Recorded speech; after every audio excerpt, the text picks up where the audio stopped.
Once you've got all the stitches picked up for the neckline, and it's always best to use a circular needle approximately 16 inches in length, you're going to begin to knit the same knit 1, purl 1 ribbing that you knit before in your other contrast color.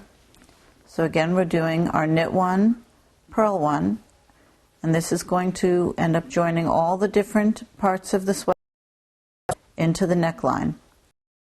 All these loose stitches here will get woven in later on, so if that's pulling a little bit, that's really not a problem. And we'll keep going, knit 1, purl 1 across,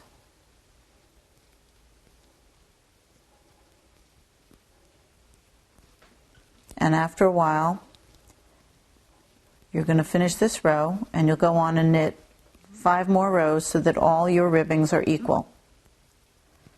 Gives it a nice symmetrical look that way.